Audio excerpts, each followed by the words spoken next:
Good morning, boys and girls. It's Mayor Hilda here with a book that I have had since my oldest child was just a little girl. And it's a favorite of mine. It's called The Big Orange Splot, and it's by Daniel Manus Pinkwater. The colors are beautiful in this book, and I'd love to share it with you if I could. So let's start at the beginning with The Big Orange Splot. Mr. Plumbean lived on a street where all the houses were the same.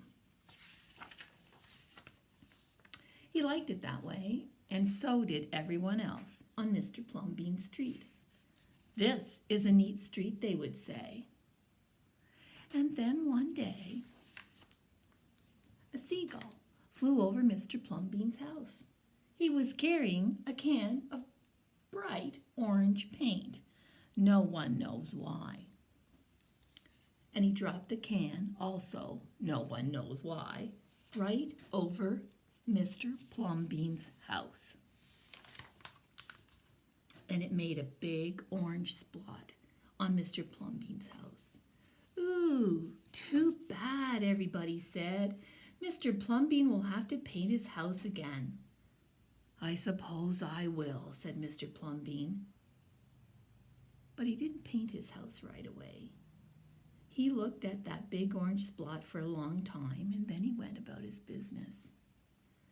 Well, the neighbors, they got tired of seeing that big orange spot. Someone said, Mr. Plumbean, we wish you'd get around to painting your house. Okay, said Mr. Plumbean. And he got some blue paint, and he got some white paint. And that night he got busy. And he painted at night because it was cooler.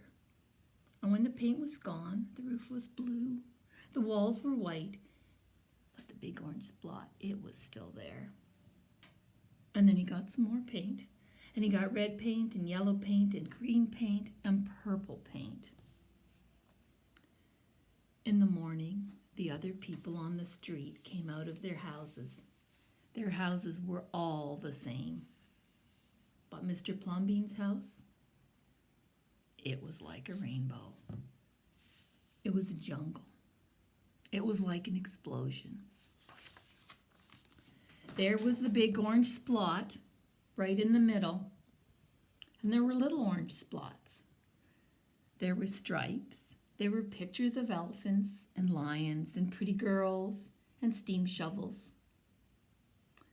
People said, Plumbean has popped his cork. He has flipped his wig. He has blown his stack. He has dropped his stopper. And they went away, muttering.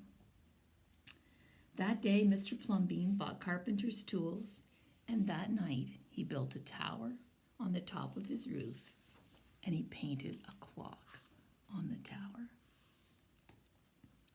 The next day, people said, Plumbean has gushed his mush, lost his marbles, and slipped his hawser. They decided they would pretend not to notice. That very night, Mr. Plumbean got a truck full of green things. He planted palm trees and baobabs, thorn bushes, onions, and frangipani. And in the morning, he bought an alligator and a hammock. Well, when the other people came out of their houses, they saw Mr. Plumbean. And he was swinging in a hammock between two palm trees. They saw an alligator lying in the grass. And there was Mr. Plumbean drinking his lemonade. Plumbean has gone too far. This used to be a neat street. Plumbean, what have you done to your house? The people shouted. My house is me and I am it. My house is where I like to be. It looks like all my dreams, Mr. Plumbean said. The people went away.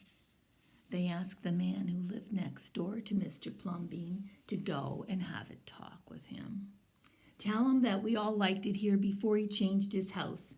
Tell him that his house has to be the same as ours so we can all have a neat street.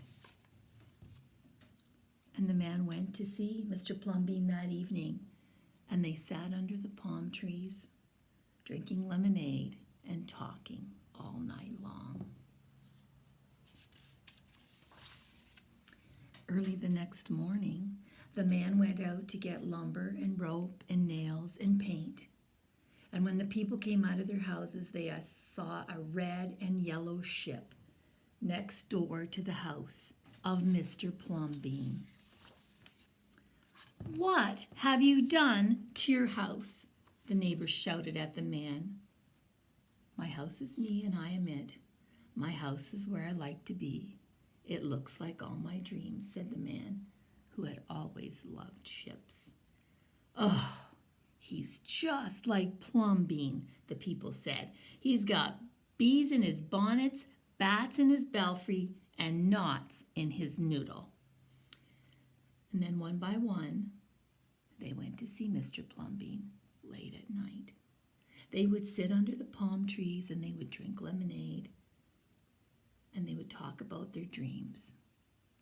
And whenever anybody visited Mr. Plumbean's house, the very next day that person would set about changing his own house to fit his dreams.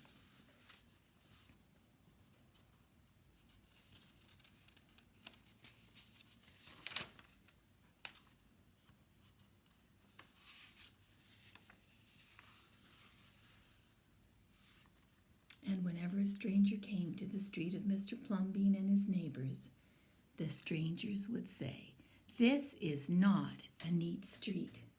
Then all the people would say, "Our street is us, and we are it. Our street is where we like to be.